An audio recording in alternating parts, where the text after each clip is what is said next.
프랑스의 작가인 빅토르 위고의 명작인 레미제라블, 여러분 아마 아실 겁니다. 전 세계적으로 가장 잘 알려진 작품 중에 하나이죠. 이 소설은요, 미국 브로드웨이에서도 1987년에 이제 시작이 되어서 무대에 오르기 시작했는데, 제가 찾아보니까요 2003년까지 16년 동안 약 7,000회 정도 공연을 했어요. 그 이후에도 특별 공연들이 많이 있었고, 전 세계적으로 그렇게 계속해서 공연하고 또 영화로도 나오고, 보니까 한국도 지금 계속 또 뮤지컬 공연들을 하고 있더라고요. 여러분, 이 작품의 주인공인 장발장 이야기는 우리 너무나도 잘 알고 있습니다. 장발장이 빵 한 조각을 훔쳤다가 그가 그 이후로 감옥에 잡혀 들어가서 19년 동안이나 수감이 되었어요. 억울하게 잡혀 들어가게 된 것이죠.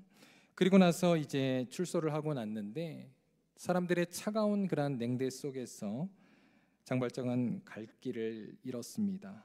누구도 그를 반겨주거나 그리고 그를 알아보는 사람이 없었기 때문이죠. 그조차도 스스로를 쓰레기로 여길 정도로 그러한 비참한 삶으로 집으로 가게 됩니다. 그런데 그 사람을 따뜻하게 맞아줬던 사람이 있었는데, 그가 바로 미리엘 주교였어요. 미리엘 주교가 자신의 집으로 이제 초대를 했는데, 장발장이 주교의 그 은혜를 배신하고 어떻게 합니까? 밤에 은 그릇들을 보자기에 싸서 그걸 가지고 도망쳐 버립니다. 그런데 다시 또 경찰에 붙잡혀 이제 들어가게 돼요. 그런데 경찰서에서 그 주교를 만나지 않습니까? 그런데 그 주교가 뭐라 그럽니까? 장발장에게 내가 너에게 은초대도 주려고 했는데 왜 갔냐고. 그러면서 경찰에게 저것은 내가 준 것이니까 그 사람을 풀어주라고 이야기를 합니다. 그날 이후에 장발장은 새로운 사람으로 거듭나게 돼요. 아무도 그를 사랑해 주지 않았지만 그는 주교에게 용서를 받고 나서 그의 마음에 심경의 변화가 생기고, 이제 용서를 받고 자비를 받은 자로서 그도 그렇게 자비를 실천하는 인생을 살아가게 됩니다. 여러분, 오늘 말씀은요 비유이지만 사실 오늘 말씀에 그러한 자비를 실천한 선한 사마리아인, 그가 어떻게 이러한 일들을 실천할 수 있었을까? 아마 그도 어떠한 사랑을 먼저 받지 않았을까라는 생각을 해보면서 오늘 말씀으로 들어가 보겠습니다. 오늘 우리가 함께 읽는 말씀은 우리가 너무나도 잘 아는 선한 사마리아인의 비유예요. 여러분, 이 비유가 예수님의 말씀에서 나오게 되었는데 어떻게 시작됐는지 아십니까? 오늘 본문 25절을 보면 이렇게 시작이 되고 있어요. 한번 다 같이 읽겠습니다. 시작. 어떤 율법 교사가 일어나 예수를 시험하여 이르되 선생님, 내가 무엇을 하여야 영생을 얻으리이까? 자, 여기서 한 율법 교사가 예수님께 영생을 어떻게 얻는지에 대해서 질문을 하면서 이 이야기가 시작이 된 겁니다. 율법 교사라고 하는 것, 율법사는 누구를 말하냐면 신약의 여러분 서기관들이에요. 서기관들. 이 사람들은 뭐를 하는 사람들이었냐면 당시에 율법을 필사하고, 지금처럼 복사기가 있는 게 아니잖아요. 그러니까 필사를 통해서 성경이 계속해서 기록이 된 겁니다. 그래서 이제 우리에게까지 전해진 거예요. 자, 이러한 일들을 했고 또 율법을 보존하고 그리고 또 율법을 가르치고 해석하는 일을 했어요. 그러니까 이들은 율법 전문가들입니다. 그래서 당시에 법률가적인 그러한 역할도 했다라고 알려져 있어요. 그런데 그는 자신이 알고 있는 그러한 신학을 바탕으로, 그러한 여러분 지식을 바탕으로 지금 예수님께 묻는 것입니다. 그런데 오늘 본문에 보니까 예수님을 시험했다 그랬어요. 자신의 그 지식으로 예수님을 시험한 것입니다. 그런데 예수님은 그 율법사의 악한 의도를 아셨죠. 그래서 직접 대답하기보다는 그에게 질문을 되물으셨어요. 이렇게 묻습니다. 율법에 무엇이라 기록되었으며 어떻게 읽느냐? 너는 어떻게 읽느냐? 이렇게 물으신 것이죠. 그러자 율법 교사는 아주 신이 났습니다. 그러면서 이렇게 대답하잖아요. 내 마음을 다하고 목숨을 다하여 뜻을 다하여 주 너의 하나님을 사랑하고 또한 내 이웃을 내 자신같이 사랑하라 하였나이다.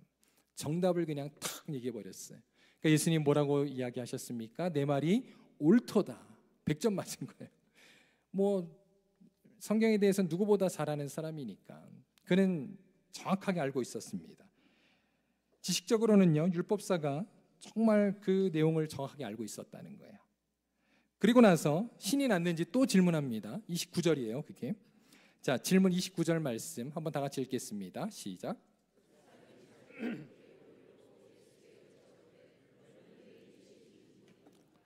율법사는요, 예수님 앞에 이제는 자기를 옳게 보여드리고 싶었어요. 자신의 지식도 자랑하고 자신의 행위도 뽐내고 싶었습니다. 그래서 예수님께 이런 질문을 했던 거예요. 어쩌면 그는 하나님도 사랑하고 정말 이웃도 사랑하는 사람이었는지도 몰라요. 그런데 예수님께서 이때 이제 한 비유를 말씀하기 시작한 것입니다. 그것이 바로 오늘 말씀이에요. 예수님께서 그의 비유에 선한 사마리아인을 등장시킵니다. 왜 그러셨을까요? 이것은 아마 그의 정곡을 딱 찌르기 위한 말씀이었을 것으로 생각됩니다. 왜냐하면 율법사의 이웃의 범주에는요, 이 여러분 사마리아인은 없었기 때문입니다. 이게 도대체 무슨 말인가? 자, 오늘 우리가요 말씀을 들어가면서 이 유대인과 사마리아인과의 관계를 좀 알 필요가 있습니다. 이미 아시는 분들도 계시지만 제가 짧게 한 번 더 말씀을 드리면, 유대인과 사마리아인들은 사실 같은 한 뿌리에서 나왔어요. 같은 히브리 민족입니다.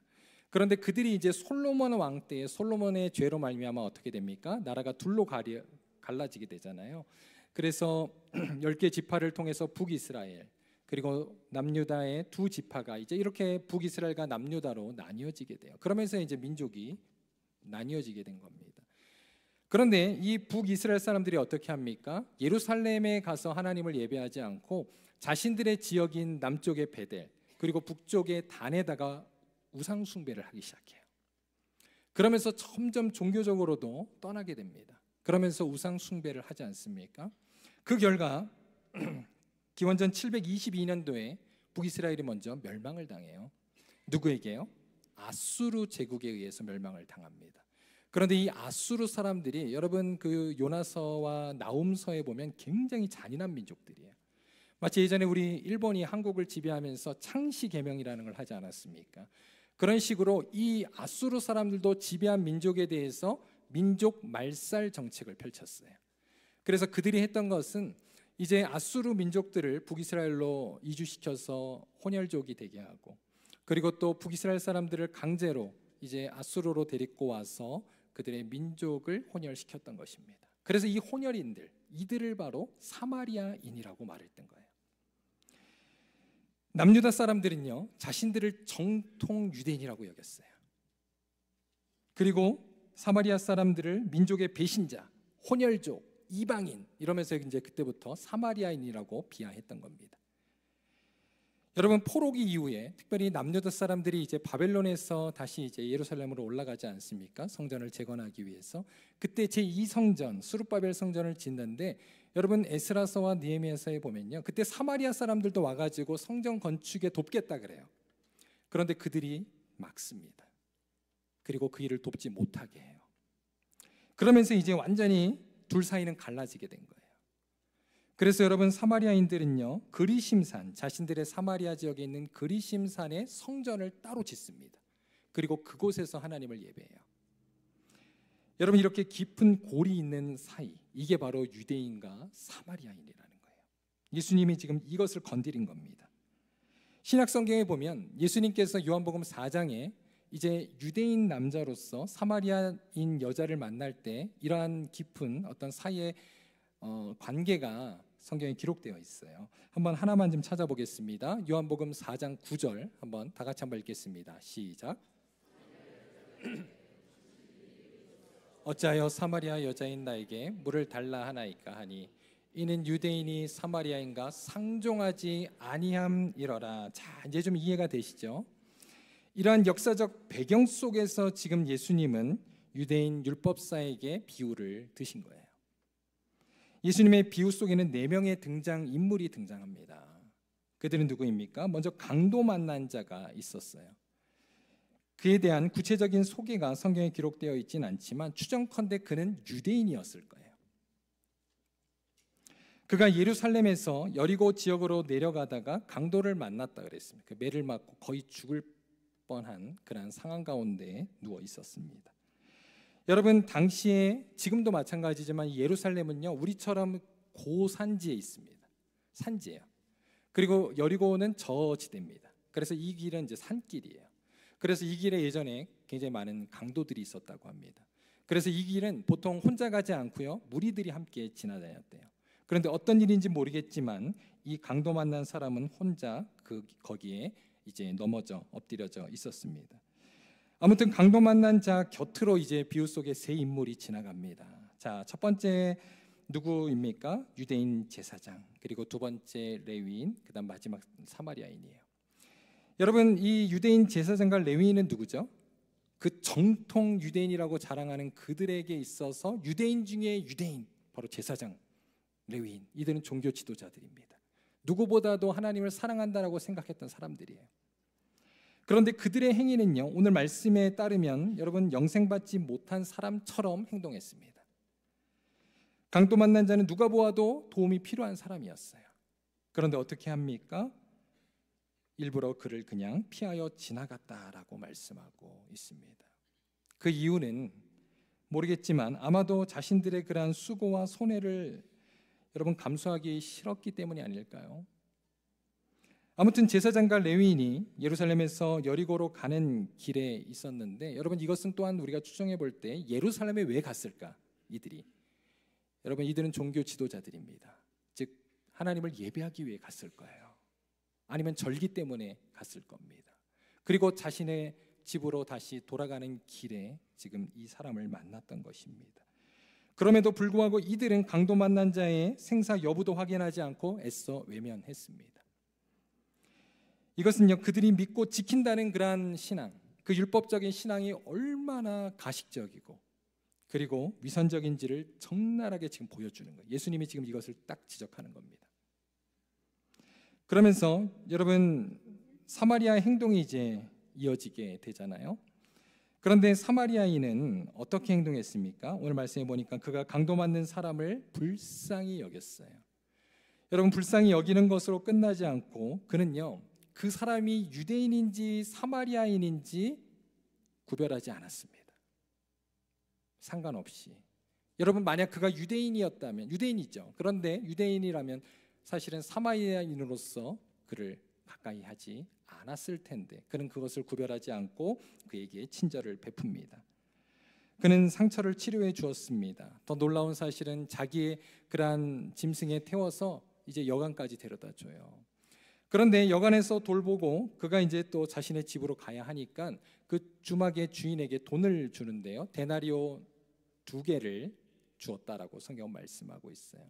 여러분 이게 작은 돈이 아니더라고요. 보니까 약 2달치 정도 되는 여관비예요.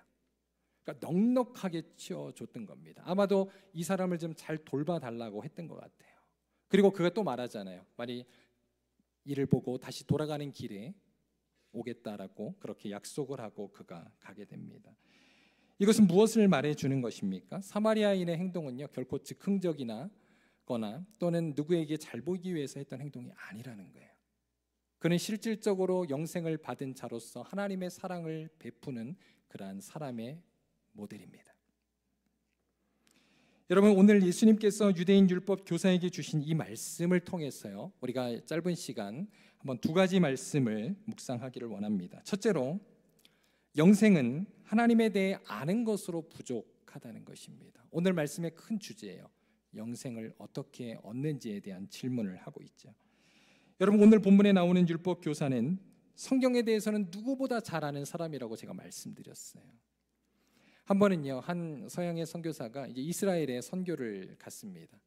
그런데 그곳에서 2가지를 굉장히 놀랬다는 거예요. 한 나이가 지긋하신 유대인 랍비에게 복음을 전했는데 놀라운 것은 복음을 전하는 사람은 이렇게 성경을 보고 이렇게 복음을 전하는데 그 복음을 받는 유대인 랍비는 성경을 다 외우고 있더래요. 그런데 또 하나 놀라운 사실은 그가 그럼에도 불구하고 예수님을 전혀 모르고 있었다는 겁니다. 왜요? 여러분 유대인들은 신약의 말씀을 믿지 않잖아요. 구약의 말씀만을 믿고 있었기 때문입니다. 성경에 보면요, 심지어 사탄들도 하나님에 대한 지식이 있다고 말해요. 자, 야고보서 2장 19절 말씀 한번 우리 같이 한번 읽어보도록 하겠습니다. 시작. 내가 하나님은 한 분이신 줄을 믿느냐? 잘하는도다. 귀신들도 믿고 떠느니라. 여러분 여기에 보면요, 바로 귀신들도 하나님을 안다 그랬어요. 그런데 문제는 무엇인지 아십니까? 제임스 패커라고 하는 복음주의자는 하나님을 아는 지식, Knowing God이라고 하는 아주 유명한 그런 책이 있습니다. 그 책에서 이렇게 말합니다. 한번 보여주시죠.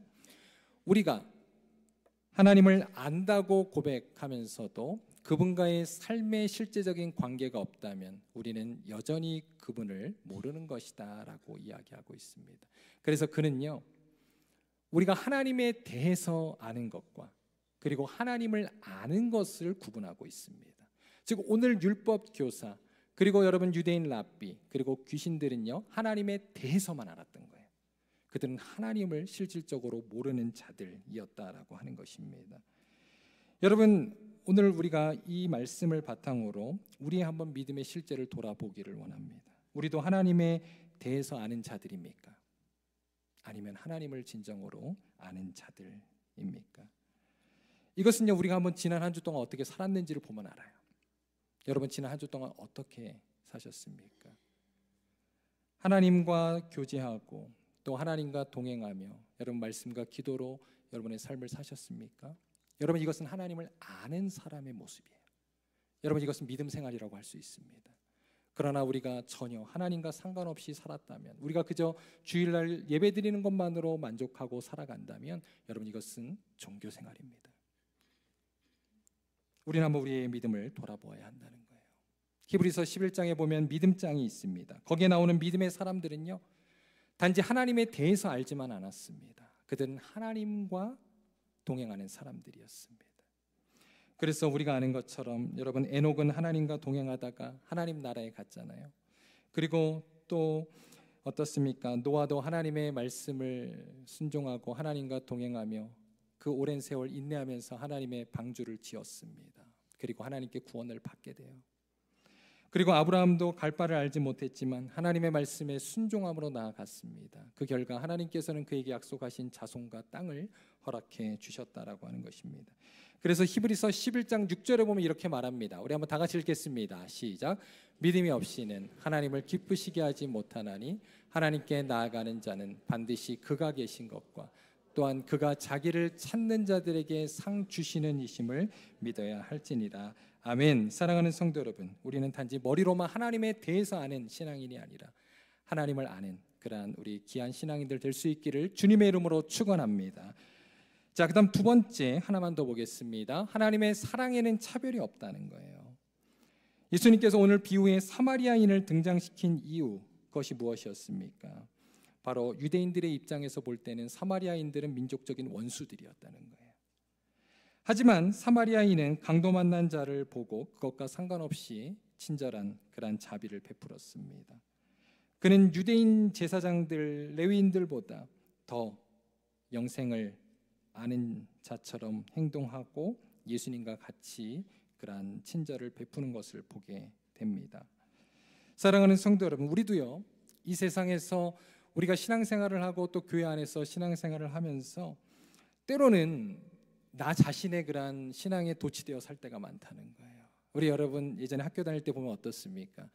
학교에 새학기가 돼서 이렇게 중간고사 끝나면 성적이 쫙 나오잖아요. 이제 한국에서는 성적표 1등부터 쫙 이렇게 뒤에 붙여줬어요. 그랬는데 공부 못하는 아이인 줄 알았는데 막 반에서 1등, 2등 하면 깜짝 놀라잖아요. 그러면서 나의 이제 위치를 발견하고 좌절을 하기도 하는데요. 여러분, 사실 우리가요, 세상에서 또 우리가 교회 안에서 다른 사람들을 그들의 어떤 외모만을 보고 또 나와의 관계 속에서 우리가 함부로 판단하고 정죄할 때가 너무나 많다는 겁니다. 우리가 외국인들에게 대해서도 그래요.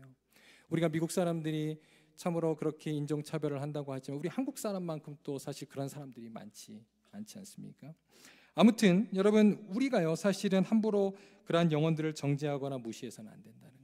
왜냐하면 만약 우리가 하늘나라에 갔는데 아까 제가 말씀드렸던 것처럼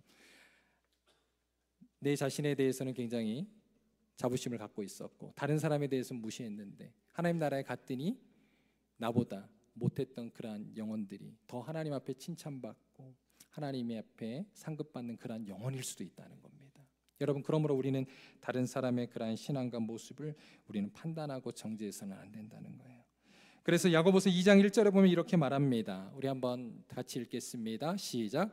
내 형제들아, 영광의 주 곧 우리 주 예수 그리스도에 대한 믿음을 너희가 가졌으니 사람을 차별하여 대하지 말라. 예수님도 그렇게 말씀하셨어요. 산상수훈에 보면 너희가 헤아리는 그 헤아림으로 너희는 헤아림을 받을 것이고 너희가 비판하는 그 비판으로 너희가 비판을 받게 될 것이라고 성경은 말씀하고 있는 것입니다. 그러므로 사랑하는 성도 여러분, 우리는 우리의 믿음을 자랑하거나 남을 정죄하는 자들이 아니라 하나님 앞에서 겸손함으로 날마다 나를 돌아보고 그리고 다른 사람을 주님의 사랑으로 사랑할 수 있는, 주님의 시선으로 볼 수 있는 그런 저와 여러분 될 수 있기를 간절히 소원합니다. 이제 오늘 마지막 말씀인데요, 여러분 오늘 말씀은요 사실 예수님이 그냥 지어내신 비유가 아니에요.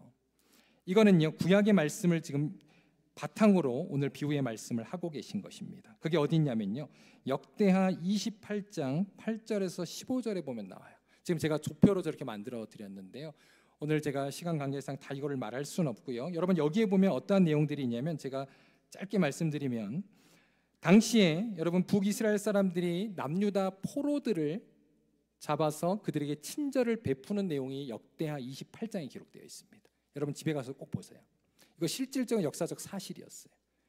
당시에 하나님께서 이 북이스라엘 왕 베가에게 선지자 오뎃을 보내서 이제 남유다의 사람들, 그 포로들을 보내주라 그래요. 친절을 베풀고. 그때 이 북이스라엘 지도자들이 남유다의 포로들에게 옷 입히고 먹을 것을 제공한 뒤에 어디까지 데려다 주면요, 여리고까지 데려다 줘요. 오늘 그러니까 예루살렘 여리고도 예수님이 그냥 말씀하신 게 아니에요. 역사적 사실을 바탕으로 예루살렘에 사는 그 유대 포로들을 여리고까지 데려다 주는 내용들이 역대하에 나와 있습니다. 그래서 유대인 율법 교사는요, 여러분 아까 제가 말씀드렸잖아요. 이들은 누구보다 성경을 잘 안다고. 이 말씀 알았을까요? 몰랐을까요? 알았죠. 그렇기 때문에 율법 교사는 예수님께 이렇게 얘기하지 않았습니다. 예수님, 이건 지금 당신이 지어낸 이야기잖아요. 이렇게 반문하지 않아요. 그리고 이제 모든 말씀이 마칩니다. 그리고 예수님이 율법 교사에게 질문하셨어요. 내 생각에는 이 사람들 중에 누가 강도 만난 자의 이웃이 되겠느냐. 이 유대인 율법사는 자존심이 그래도 있기 때문에 사마리아인이라는 말은 못해요. 그래서 이렇게 대답합니다. 자비를 베푼 자입니다. 그러자 예수님 뭐라고 말씀하셨습니까? 가서 너도 이와 같이 하라라고 말씀하셨습니다. 너희가 자비를 받은 대로, 과거에 사마리아인들로부터 남유다가 자비를 받았잖아요. 그 말씀을 떠올리게 하시면서 너도 사랑을 받은 대로 자비를 베풀라라고 말씀하셨습니다. 오늘 말씀을 마치겠습니다. 여러분의 이웃은 누구입니까? 예수님은요, 강도 만난 자로서 이 땅에서 죄와 상처로 쓰러진, 아니 죄와 허물로 죽은 우리, 여러분 강도 만난 자는 결국 우리라는 거예요. 우리를 위해 하늘 보좌를 떠나서 이 땅에 친히 인간의 몸을 입고 오셨습니다. 그리고 우리를 도와주신 것뿐만 아니라 우리를 위해 십자가에 달려 죽으심으로 그 사랑을 확정하셨습니다. 그뿐만 아니라 예수님은 지금도 하늘 보좌 우편에서 우리를 위해서 중보하시고 또 우리와 함께 하시며 영원히 우리와 동행하시겠다고 약속하셨습니다. 여러분, 바로 우리에게 오늘 찾아오셔서 지금도 우리를 용서하시고 용납하시는 그 주님의 사랑 덕분에 우리는 지금 이 자리에 앉아 있는 줄로 믿습니다. 그 사랑을 받은 자로서 우리의 이웃을 사랑할 수 있는 우리 귀한 성도님들 되시기를 바랍니다. 여러분, 이 물병 보시면 이것을 이제 우리가 마트에서 사면, 이건 조금 비싼 물이에요. 네, 그런데 이걸 마트에서 사면 한 얼마 할까요? 뭐 2불, 3불 정도 하겠죠. 그보다 조금 더 비쌀 수도 있는데, 그런데 여러분 이것을 우리가 카페에서 사면 어떻게 됩니까? 가격이 조금 더 올라가요. 5불. 그런데 여러분 이 물이 라스베가스 호텔에 있으면 여러분 그 냉장고에 얼마인지 아세요? 25불이에요. 여러분 지금 무엇을 말하는 것입니까? 똑같은 물인데요, 그가 어디에 있느냐에 따라 그 가치가 달라진다는 것입니다. 저는 정말 기도합니다. 우리 교회가 우리 한 영혼을 천하보다 귀하게 여기는 그런 교회 되기를 바랍니다. 그래서 이 선한 사마리아인의 그 사랑이 우리가 서로에게 베푸는 아름다운 사랑의 관계로 우리 교회 가운데 이루어져서 우리 교회가 사랑이 많은 교회, 따뜻한 교회, 따뜻한 성도들 될 수 있기를 주님의 이름으로 축원합니다. 같이 기도하겠습니다.